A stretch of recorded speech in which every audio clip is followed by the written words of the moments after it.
దేవునికి స్తోత్రం. ఈ రాత్రి మన ప్రార్థన ప్రోత్సాహ నిమిత్తమై ఆదికాండం 32వ అధ్యాయం, ఆదికాండము 32వ అధ్యాయం 22 నుంచి 32 వరకు మనం మార్చి చదువుకుందాం.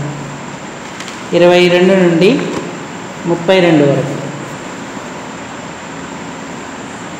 ఆ రాత్రి అతడు లేచి తన 2 భార్యలను, తన 2 దాసీలను, తన 11 మంది పిల్లలను తీసుకొని ఎబ్బేకు రేవు దాటిపోయింది.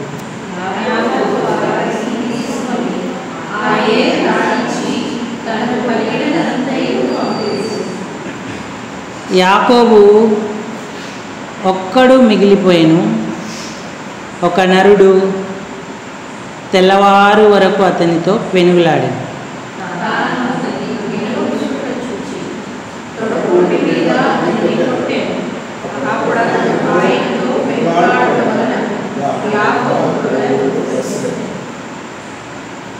ఆయన తెల్లవారుచున్నది గనుక నన్ను పోనిమ్మనగా, అతడు నీవు నన్ను ఆశీర్వదించితేనే గాని నిన్ను పోనీయనెను.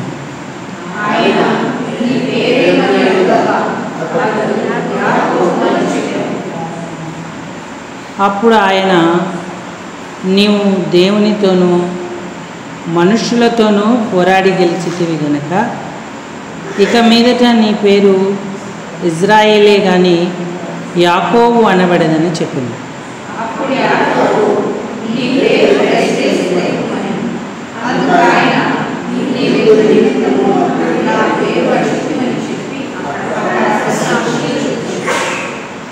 యాకోబు, నేను ముఖాముఖిగా దేవుని చూచి తిని అయినను నా ప్రాణము దక్కినదని ఆ స్థలమునకు పెనూయేలు అను పేరు పెట్టింది.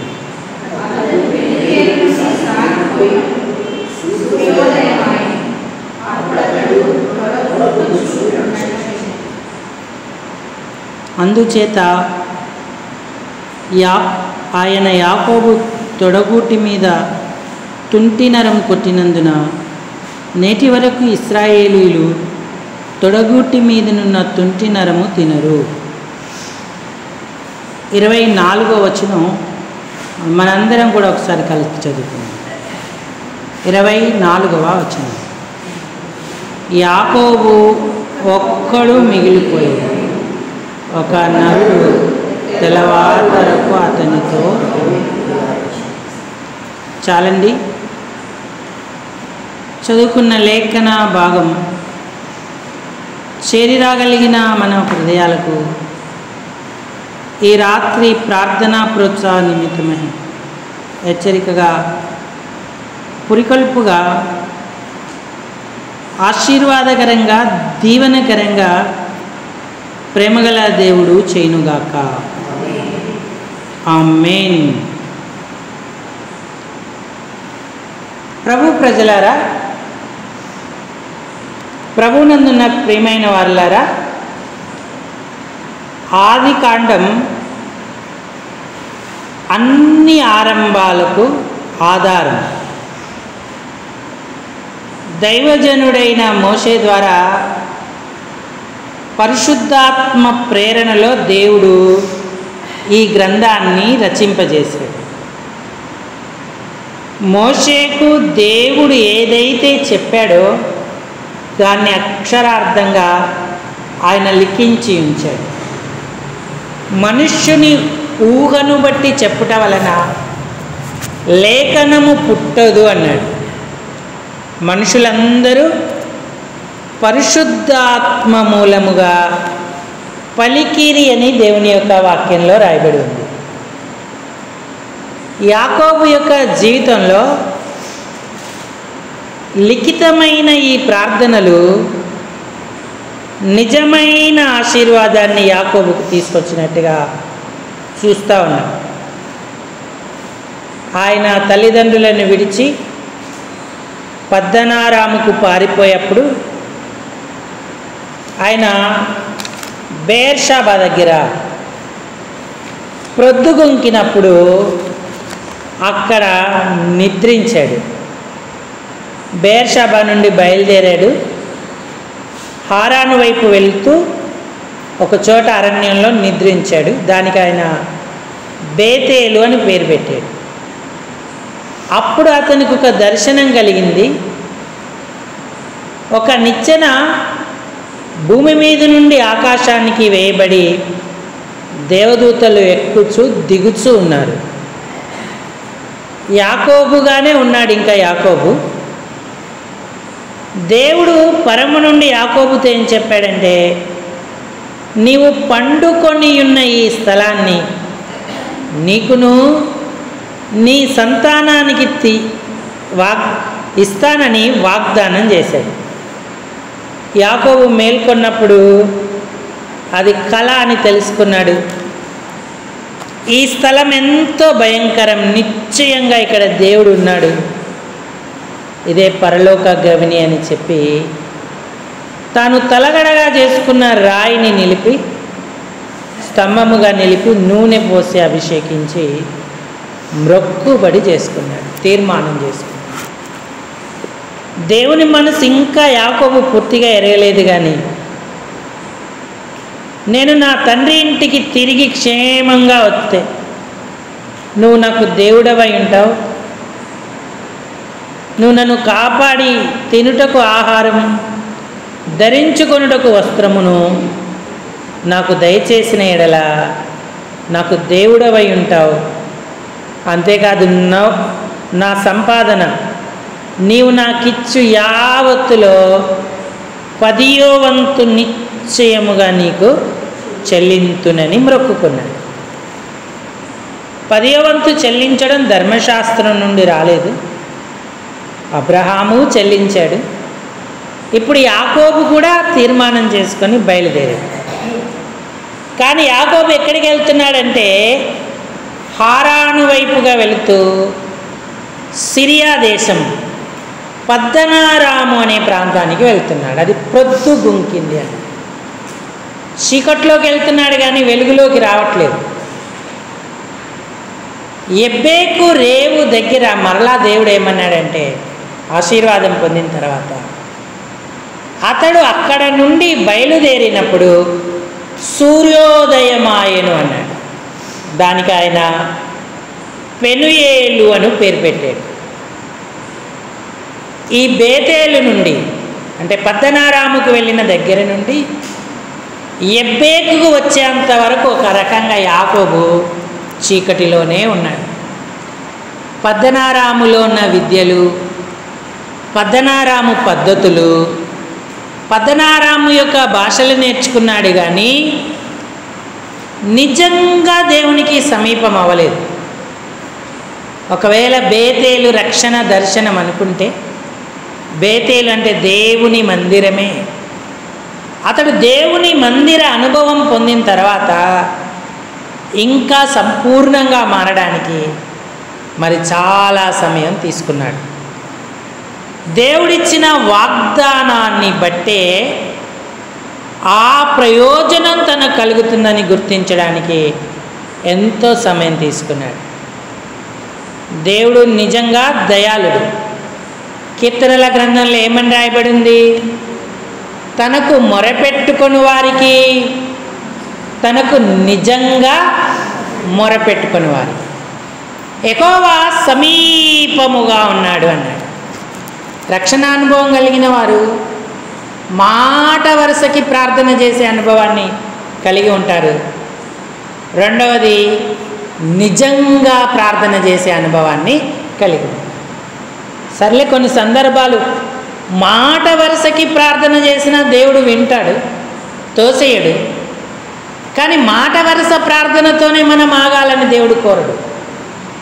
నిజంగా ప్రార్థన చేసే అనుభవంలోకి రావాలని దేవుడు కోరుతాడు. ఆయన ఎంత దయాళుడై నమ్మకమైన దేవుడై ఉన్నాడు. సరే, యాకోబు యొక్క జీవితంలోనూ యాకోబు అని పలికిన ఇశ్రాయేలు జీవితంలోనూ ప్రార్థన పట్ల సరి అయిన వైఖరి నేర్చుకోవడానికి వారికి ఎంతో సమయం పట్టింది. యెషయా గ్రంథంలో ఇశ్రాయేలు జాతినంతటిని ఉద్దేశించి యాకోబు అని పిలుస్తూ యాకోబు గురించి మాట్లాడుతున్నాడు. యాకోబు, నువ్వు నన్ను గూర్చి మొరపెట్టట్లేదు, నువ్వు నన్ను గూర్చి విసికితీవి కదా అన్నాడు. యెషయా గ్రంథం 43:22 వచనం.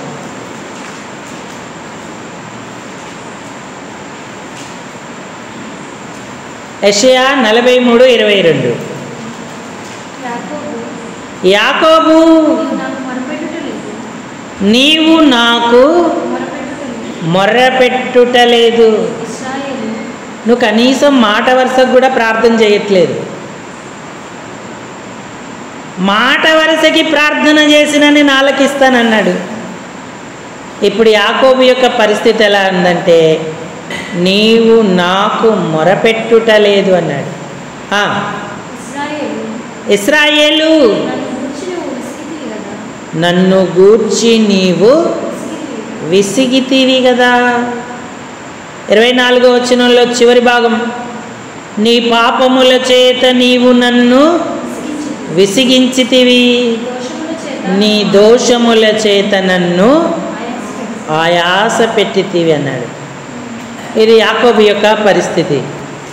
అయితే దేవుడు యాకోబును ప్రేమించాడు. ఆయనను ఇశ్రాయేలుగా మార్చడానికి నిరంతరము వేచి ఉన్నాడు. క్రియ చేయడానికి కూడా సిద్ధంగా ఉన్నాడు.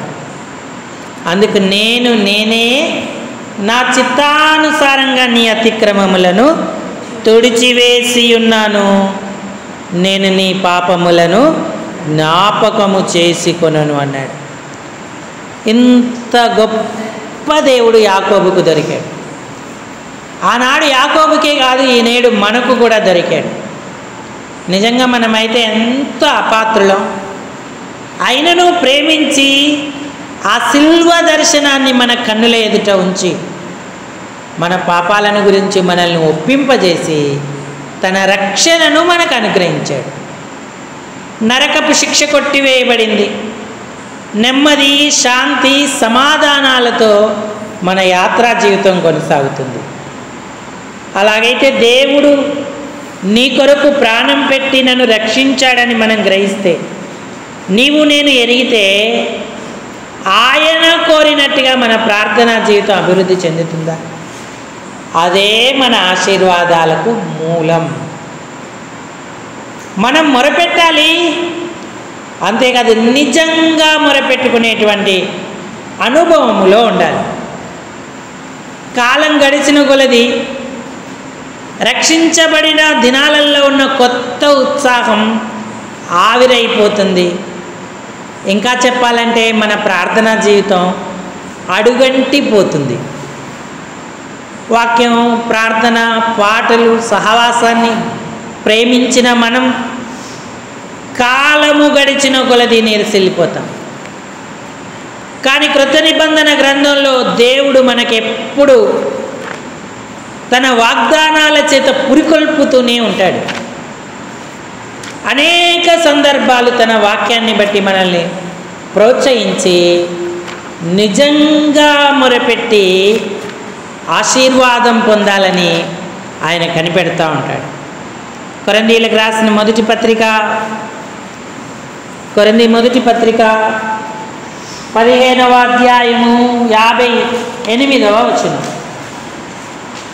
15:58. మొదటి కొరింథీ 15:58. కాగా నా ప్రియ సహోదరులారా, మీ ప్రయాసం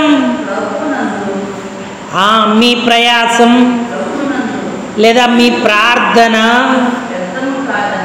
మీ పరిచర్య, మీ పని ప్రభువునందు వ్యర్థము కాదని ఎరిగి స్థిరులను కదలని వారును ప్రభు కార్యాభివృద్ధి నందు ఎప్పటికి ఆసక్తులై ఉండు అన్నాడు. రక్షించబడిన మనకు దేవుని వాక్యం మీద, సంఘం మీద ఎప్పటికీ ఆసక్తి ఉండాలి. ఎందుకంటే దుష్టుడు చాలా సులువుగా ఆసక్తిని తీసేస్తూ ఉంటాడు. అయితే మన ప్రయాస వ్యర్థం కాదు, మన ప్రార్థన వ్యర్థం కాదు, ప్రభు కొరకు చేసిన ఏ పని వ్యర్థము కాదు.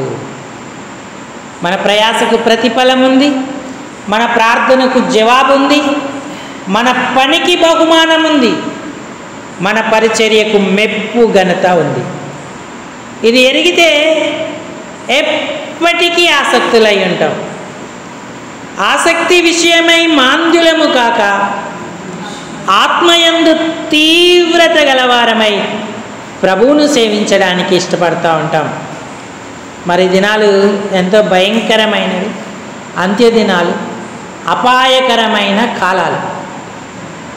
దేవుని సంఘము యొక్క స్థితిగతులను చూసిన సాతాను చాలా ఆనందించేటువంటి వాడిగా ఉన్నాడు. మరి వాడి కుతంత్రాలను లయపరిచి ప్రభువు కొరకు మనం నిలబడేటువంటి వారంగా ఉండాలి. ఆయన దయను పొంది మరింతగా ఆయనకు మహిమ కలిగించేటువంటి వారంగా ఉండాలి. అందుకే వాగ్దానాలను చేపట్టి వాక్య ప్రోత్సాహం వలన నడిచే వారంగా ఉండాలి. మనుషులు ఎంతకాలం ప్రోత్సహిస్తారు? పాస్టర్ గారు ఎంతకాలం ప్రోత్సహిస్తారు? సహోదరులు ఎంతకాలం ప్రోత్సహిస్తారు? సహోదరులు ఎంతకాలం ప్రోత్సహిస్తారు? అది కొంతవరకే, అది అవసరమే, కానీ కొంతవరకే. పరిశుద్ధాత్మ ప్రోత్సాహం పొందుకున్నవారు, దేవుని ప్రోత్సాహం పొందుకున్నవారు ఎలాంటి పరిస్థితులైనా సరే ఆయనను సేవించడానికి ఇష్టపడుతూ ఉంటారు. 2వ కొరింథీ పత్రిక 6వ అధ్యాయము 7వ వచనం చదవండి. ఈ వాగ్దానాలు మనకున్నాయి కాబట్టి మనం దేవుణ్ణి సేవించడానికి మనల్ని మనం సిద్ధపరచుకోవాలి. 7 మొదటి వచనం. ప్రియులారా, మనకు ఈ వాగ్దానములు ఉన్నవి గనక దేవుని భయముతో పరిశుద్ధతను సంపూర్తి చేసుకొనుచు శరీరమునకును ఆత్మకును కలిగిన సమస్త కల్మషము నుండి మనలను పవిత్రులనుగా చేసుకొందుము అన్నాడు. పద్దనారాములో ఒక్కసారి కూడా వాగ్దానాలను ఎత్తిపట్టి ప్రార్థన చేయడానికి అంత సముఖత చూపించలేదు యాకోబు. దేవుడే యాకోబును పలుమార్లు దర్శిస్తూ, నువ్వు లేచి నీ పితరుల దేశానికి వెళ్ళు, నేను నీకు తోడై ఉంటా, నేను నీ తండ్రి దేవుడుని, నిన్ను ఆశీర్వదిస్తానని చెప్తూ వచ్చాడు. అప్పుడు యాకోబు ఒక దినాన నిర్ణయం తీసుకున్నప్పుడు భారముతో ప్రార్థించాడు, రెండవది బాధ్యతతో ప్రార్థించాడు. నిజమైన ప్రార్థన అనుభవం యాకోబుకు కలిగినప్పుడు అతని పేరే కాదు, అతని స్వభావము కూడా దేవుడు మార్చాడు. ఆదికాండం 32లో 2 ప్రార్థనలు మనకు కనబడతా ఉంటాయి.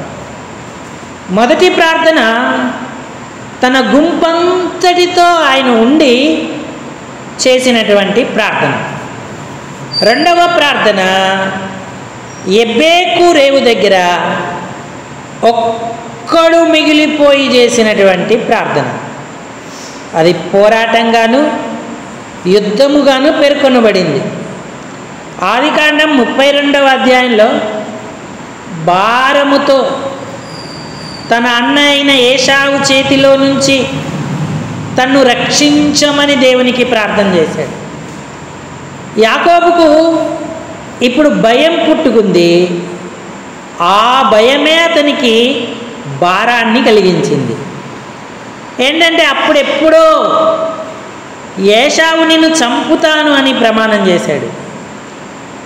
యాకోబు ఎప్పుడు కనబడతాడా అప్పుడు చంపుదామన్న తీవ్రమైన కోపంతో ఏశావు ఉన్నాడు అని యాకోబు తలంచాడు. ఆదికాండం 32వ అధ్యాయంలో మరి ఆ గుంపంతా కూడా అతనితో ఉంటుండగా ఆ గుంపుతో కలిసి ప్రార్థించాడు. ఒకవేళ యాకోబు ఏశావు నా మీదకి వచ్చి నా మీద పడితే నేను నశిస్తాను, అందుకని ఏం చేశాడంటే 2 గుంపులుగా చేసి ఒక గుంపు తప్పించుకుపోయేటట్టు ముందుగా పంపించాడు. 32వ అధ్యాయము మనం 9వ వచనం నుంచి చదువుదాం. మీరు ఇంటికి వెళ్ళాక ఈ 32వ అధ్యాయం చదవండి, మీకు ఇంకా స్పష్టంగా అర్థమవుతుంది. 32వ అధ్యాయం 9వ వచనంలో, అప్పుడు యాకోబు నా తండ్రి అయిన అబ్రాహాము దేవా,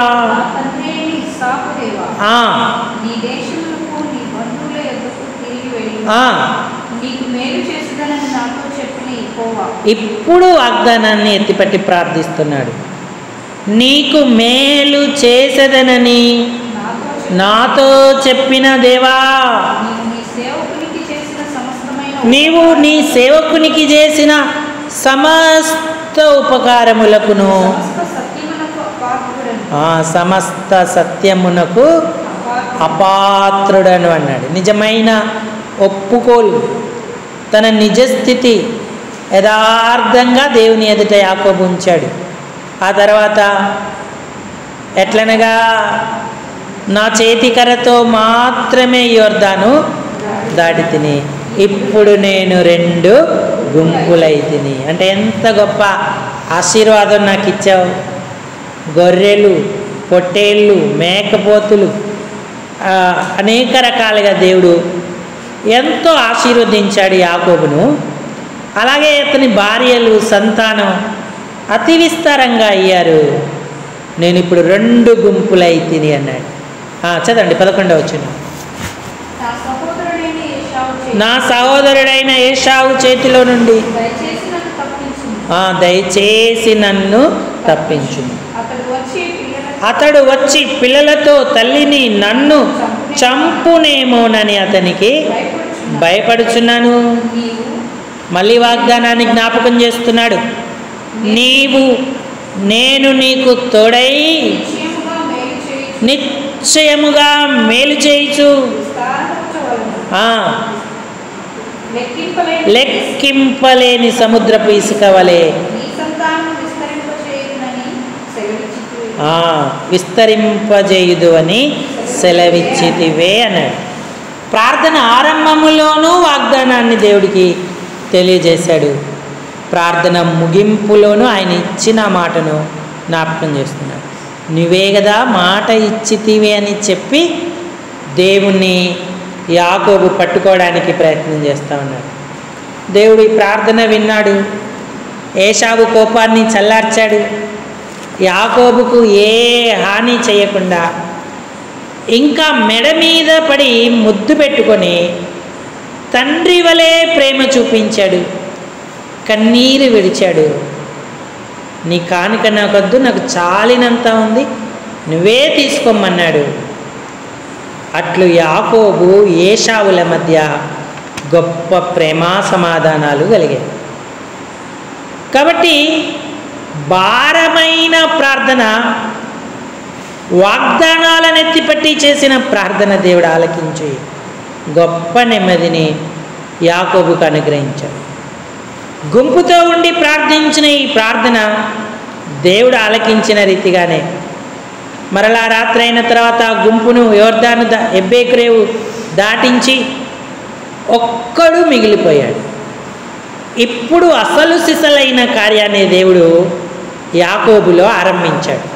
24వ వచనం చదవండి. యాకోబు ఒక్కడు మిగిలిపోయెను. ఒక నరుడు లేదంటే దేవుడు తెల్లవారు వరకు అతనితో పెనుగులాడేనన్నాడు. ఈ 2 సంఘటనలు ఏం చెప్తుంటాయంటే మనం సంఘముతో కలిసి భారంగా ప్రార్థన చేయాలి. వ్యక్తిగతంగా కూడా రహస్య ప్రార్థనలో ఆయనతో గడపాలి. ఇక్కడ యాకోబుకు గొప్ప బాధ్యతను దేవుడు నేర్పుతున్నాడు. బాధ్యతతో ఆయనతో పోరాడడానికి యాకోబును సిద్ధం చేస్తూ ఉన్నాడు. తెల్లవారు వరకు అతనితో పెనుగులాడుతూ ఉన్నాడు. మరి దేవుడు గెలవకుండుట చూచి అన్నాడు, సమయం అవుతా ఉంది, తెల్లవారుతా ఉంది, నన్ను పోనియ్యి అని యాకోబుని అడిగాడు. అయితే యాకోబు తనతో పోరాడుతున్నది ఎవరో, నేను పెనుగులాడుతున్నది ఎవరితో అని గ్రహించాడు. అందుకే అంటున్నాడు, నీవు నన్ను ఆశీర్వదించితేనే కానీ నేను నిన్ను పోనీయను అన్నాడు. వీరిద్దరూ ఆ రాత్రి ఎంతో పోరాడారు. దేవుడు యాకోబు స్వభావముతో పోరాడుతున్నాడు. ఇన్నాళ్ళు ఆ పద్దనారాములోనే ఉండి పద్దనారాము పద్ధతులు, ఆ పద్దనారాము యొక్క విద్యలను నేర్చుకున్నాడు. ఇప్పుడైతే దేవుడు ఇజ్రాయేల్గా మార్చాలని ఉద్దేశించాడు. మనం వ్యక్తిగతంగా రహస్యంగా ఆయనతో పెనుగులాడుతూ పోరాడుతున్నప్పుడు బాధ్యత అనేది అర్థం చేసుకుంటాం. దేవుడి యొక్క బాధ్యతను మనం గుర్తించగలుగుతాం. అప్పుడే అడగగలుగుతాను, నన్ను ఆశీర్వదించు అని. ఎందుకంటే యాకోబు యొక్క స్వభావములో దేవుడు పనిచేశాడు, కార్యం చేశాడు. యాకోబు అంటే మనందరికీ తెలుసు, మోసగాడు అని అతని పేరునకు అర్థం. ఉద్దేశపూర్వకంగా యాకోబు మోసం చేయకపోయినా, కొన్ని సందర్భాలు ఉద్దేశపూర్వకంగా మోసం చేసిన, మరి యాకోబుకు ఆ తత్వం ఉన్నదనేది మనకు గ్రహింపుకు వస్తూ ఉంటుంది. అయితే దేవుడు యాకోబుతో ఏమన్నాడంటే, నువ్వు దేవునితోనూ మనుషులతోనూ పోరాడి గెలిచితివి గనుక ఇక మీదట నీ పేరు ఇశ్రాయేలే కానీ యాకోబు అనబడదు అని చెప్పాను అన్నాడు. ఇప్పుడు యాకోబు ఇశ్రాయేలుగా మారాడు. అతని తొడగూటి నరం గాయపడింది, కుంటుకుంటూ నడిచాడు. అంటే లోక పాప స్వభావాన్ని దేవుడు విరిచేశాడు.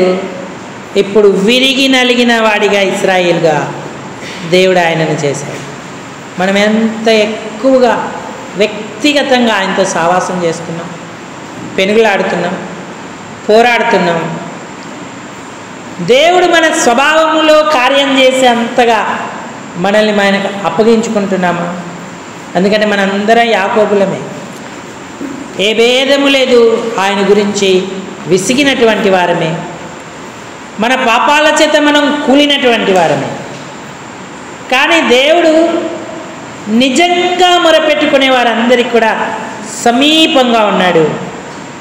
యాకోబును ఆయన అక్కడ ఆశీర్వదించాడు.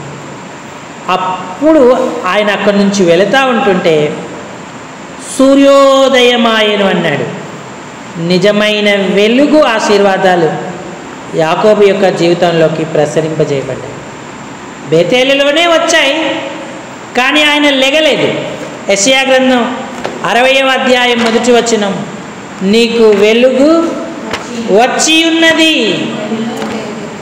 లెమ్ము తేజరిల్లుమన్నాడు. ఇప్పుడు చీకట్లో కూర్చుండి ఒక్కసారిగా వెలుగొస్తే ఆ మనిషికి స్పర్శ కలుగుద్దిగా, నేను వెలుగులో ఉన్నాను అని గుర్తించగలుగుతాడుగా. కానీ తెలియట్లేదు నేను వెలుగులోకి ఉన్నాను అని కూడా. అంటే అంత స్పర్శ లేనటువంటి స్థితిలో ఉన్నాడు. నీకు వెలుగు వచ్చి ఉన్నది అని కేక వేయాల్సి వచ్చింది, చెప్పాల్సి వచ్చింది. లెమ్ము తేజరిల్లు అంటే నిర్ణయం తీసుకో, దేవుని కొరకు ప్రకాశించు, యెహోవా మహిమ నీ మీద ఉదయించెను అన్నాడు. అప్పుడు చూశాడు, చీకటి భూమిని కమ్ముతుంది, కటిక చీకటి జనములను కమ్ముచుంది, యెహోవా నీ మీద ఉదయించుచున్నాడు అన్నాడు. ఎప్పుడైతే ఇశ్రాయేలుగా ఆయన మారాడో దేవుని కార్యాలు వారి జీవితాల్లో జరిగాయి. ఇక ఎన్నో అద్భుతమైన వాగ్దానాలను, స్వతంత్రించుకున్నారు. కాబట్టి ప్రియులారా, ఈనాడు వ్యక్తిగత ప్రార్థన, సంఘ ప్రార్థన భారముతో కూడినదై బాధ్యతతో కూడినదై ఉండాలి. అప్పుడే మనం ఈ అంత్య దినాలలో ఇజ్రాయేలులాగా దేవుని మహిమ కొరకు ప్రకాశిస్తాం. ఈనాడున్న పరిస్థితులు ఎంతో బాధాకరమైనవి. మరి అనేక రకాలైన పరిస్థితులు సమాజంలోనూ సార్వత్రికంగా జరుగుతూ ఉన్నాయి. చూడండి, ప్రకటన గ్రంథం 11వ అధ్యాయంలో దేవుని వాక్యం బోధించి వారు చనిపోయారు. 2 ప్రవక్తలు చనిపోయారు. చనిపోతే అప్పుడున్న ప్రజలు, అంటే ప్రపంచం భవిష్యత్తులో ఉండబోతున్న ప్రజలు ఏం చేస్తున్నారంటే, 10వ వచనం చదవండి, 11:10. ఈ 2 ప్రవక్తలు భూనివాసులను వాళ్ళు ఏం బాధ పెట్టారు? వాక్యం చెప్పారు. తర్వాత దేవుడి యొక్క కార్యం జరగబోతుంది, రక్షణ పొందండి అన్నారు. అది వాళ్ళకు నచ్చలేదు. వాళ్ళు కొన్ని సూచక్రియలు కూడా చేశారు, మోషే చేసినట్టుగా. వారికి ఎవరైనా హాని చేయాలనుకుంటే వారి నోటి నుంచి అగ్ని వచ్చి వారిని దహించింది. ఈ ప్రవక్తలను 10వ వచనంలో వారి గతిని చూచి సంతోషించుచు ఉచ్చయించుచు ఒకరికొకడు కట్నములు పంపుకొందురు అన్నాడు. పై వచనంలో రాయబడి ఉంది, జనములకు సంబంధించిన వారు, ఆయా భాషలు మాట్లాడేవారు ప్రజలు ఏం చేశారంటే 3.5 దినాలు వారి శవములను చూచుచు వారి శవములను సమాధిలో పెట్టనీయరు అన్నాడు. ప్రవక్తలకి ఎంతటి భయంకరమైన పరిస్థితి. సహజంగా దేవుడు ఏం చేస్తున్నాడు, ఇన్ని జరుగుతూ ఉంటాయి అని మనకు అనిపిస్తూ ఉంటుంది. కానీ దేవుడు సమస్తమును ఎరిగినవాడు. ఆయన చేసేదంతా కూడా నమ్మకమైనది. ఆయన అనుమతించకుండా మీ తల వెంట్రుకలలో ఒక్కటైనను నేల రాలదు అన్నాడు. ఇది జరగాలని రాయబడి ఉంది. ఈ శ్రమకు వారిద్దరూ కూడా పాత్రులుగా దేవుడు ఎంచాడు. అందుకని వారు ఆ శ్రమను అనుభవిస్తూ ఉన్నారు. వాస్తవానికి భూలోకంలో ఈ గతి భూలోక నివాసులందరికీ సంతోషాన్ని, ఆనందాన్ని ఇచ్చింది. అయితే వారు అక్కడ నెమ్మదిగా ఉన్నారు. కానీ 3 దినాల తర్వాత మరలా వారు లేచారు, దేవుని దగ్గరికి వెళ్ళిపోయారు. అప్పుడు భూకంపం కలిగింది. కొన్ని వేల మంది చచ్చిపోయారు. 7,000 మంది చచ్చిపోయారు. మిగిలిన వారు భయాక్రాంతులై పరలోక దేవుని మహిమపరచున్నారు. ఈ శ్రమలన్నీ కూడా సంభవింపబోతున్న దినాలు, అంత్య దినాలు. కాబట్టి ప్రవక్తలు, శైవ సేవకులు ఏ గతి కలిగి ఈ లోకాన్ని విడిచినా వారు రక్షణ పొందినవారు, యేసు రక్తంలో కడగబడిన వారు, భారం బాధ్యతతో ప్రార్థన అనుభవాలతో వాక్యాన్ని ప్రకటించిన వారు నిత్యత్వంలో గొప్ప మహిమా ప్రభావాలను వారు పొందుతారు. మరి వారి మార్గంలో మనం ఉన్నామా? ఈ అంత్య దినాలలో ఇంకా యాకోబులాగానే ఉందామా? లేకపోతే ఇశ్రాయేలుగా మారి ఆ వెలుగును పొందుకొని దేవుని నామాన్ని మహిమపరుద్దామా? దేవుడే మనకు ఆధారమై ఉన్నాడు. ఎప్పుడైతే మనం ఆయన్ని ఆశ్రయిస్తామో, ఏ స్థితి మనకిచ్చినా మనం ఆయన మహిమపరుస్తాం. ఇహ సంబంధమైన ఇవ్వడానికి ఆయన ఎప్పుడూ వెనుకాడడు. మనకు అక్కరగా ఉన్నవన్నీ ఆయనకి ఎరుగును. కొదవలున్నా కొరతలున్నా సంతృప్తి కలిగి సంతోషంతో ఆయన సేవించేవారే ధన్యులు. కాబట్టి యాకోబు ఈ ప్రార్థన అనుభవాల ద్వారా గొప్ప దీవెన పొందాడు, ఇశ్రాయేలుగా మార్చబడ్డాడు. మనందరం కూడా అదే మార్గంలో వెళ్ళాలి. అంత్య దినాలలో మరి ఎక్కువ నిజమైన భక్తి, నిజమైన సావాసం ఆయనతో చేయాలి. మాట వరుస ప్రార్థనలు, మాట వరుసగా ఆయనతో గడిపే సమయాలు మనకంత ప్రయోజనకరమైనవేమి కావు. అవసరమే, కానీ మరింత ఎక్కువగా ఆయనను పొందుకోవాలంటే నిజమైన ప్రార్థన అనుభవంలో మనం బలపడాలి. కాబట్టి మనందరం అట్టి కృపను అపేక్షిద్దాము. దేవుడు ఈ తలంపులను దీవించునుగాక, మనందరికి కూడా సహాయం చేయునుగాక. ఆమేన్. సమయంలో 2 చరణాలు పాడుకొని ప్రార్థనలో వెళ్దాం. ఏలి అని ఒక పాట పాడతారు, అనంతరం మనం ప్రార్థనలోకి వెళ్దాం.